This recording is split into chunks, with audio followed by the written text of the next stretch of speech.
మీరు కూడా ఇలాంటి ఏఎస్ఎంఆర్ వీడియోస్ ఏఐని యూజ్ చేసి క్రియేట్ చేయాలనుకుంటున్నారా? ఇది చాలా సింపుల్ అండ్ ఈజీ ప్రాసెస్. ఎలా చేయాలో చూద్దాం రండి. ముందుగా ఫోన్లో చాట్ జీపీటీని ఓపెన్ చేయండి. చాట్ జీపీటీలో మెన్యూ నొక్కి ఎక్స్ప్లోర్ జీపీటీస్ నొక్కి అందులో సెర్చ్ బార్లో ఏఎస్ఎంఆర్ అని టైప్ చేయండి. ఏఎస్ఎంఆర్ అని టైప్ చేసిన సెర్చ్ లిస్ట్లో వచ్చిన ఫస్ట్ ఐటమ్ని నొక్కండి. స్టార్ట్ చాట్ నొక్కి అందులో ఏ ఐటమ్ని క్రిస్టల్ ఐటమ్గా మార్చాలనుకుంటున్నామో దాని పేరు అలాగే దాని కలర్ ఇవ్వాలి. నేనైతే యాపిల్ ఇచ్చి కలర్ ఫ్రోజన్ బ్లూ ఇస్తున్నాను. ఎంటర్ నొక్కగానే చాట్ జీపీటీ మనకు ఒక ప్రాంప్ట్ ఇస్తుంది. దాన్ని కాపీ చేసుకుని ఉంచండి. అలాగే ఆ క్రిస్టల్ ఇమేజ్ కూడా జనరేట్ చేయని అంటుంది. ఎస్ నొక్కండి. నొక్కిన తర్వాత సైజ్ సెలెక్ట్ చేసుకోమంటుంది.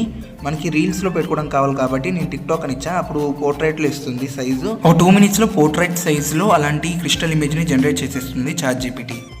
వెంటనే వెబ్ బ్రౌజర్ ఓపెన్ చేసి సెర్చ్ బార్లో kling.ai నొక్కండి. సెర్చ్ లిస్ట్లో వచ్చిన ఫస్ట్ వెబ్సైట్ని ఓపెన్ చేయండి. ఓపెన్ చేసి ఖచ్చితంగా సైన్ అప్ అవ్వండి. సైన్ అప్ అయిన తర్వాత వీడియో ఆప్షన్ నొక్కి ఇందాక చాట్ జీపీటీ మనకి ఇచ్చిన ఇమేజ్ని అప్లోడ్ చేయండి. అప్లోడ్ చేసిన తర్వాత దాని కింద ప్రాంప్ట్ని పేస్ట్ చేసి జనరేట్ బటన్ నొక్కి ఒక 5 minutes వెయిట్ చేయండి. కొన్నిసార్లు ఈ వీడియో జనరేషన్కి 1 to 3 hours కూడా టైం పడుతుంది. అది వెయిట్ చేయాలి మనం. వీడియో జనరేట్ అవ్వగానే ఇలాంటి ఇంటర్ఫేస్ వస్తుంది. డైరెక్ట్ మనం ఈ డౌన్లోడ్ బటన్ యూస్ చేసుకొని మన గ్యాలరీలో ఆ వీడియోని సేవ్ చేసేసుకోవడమే.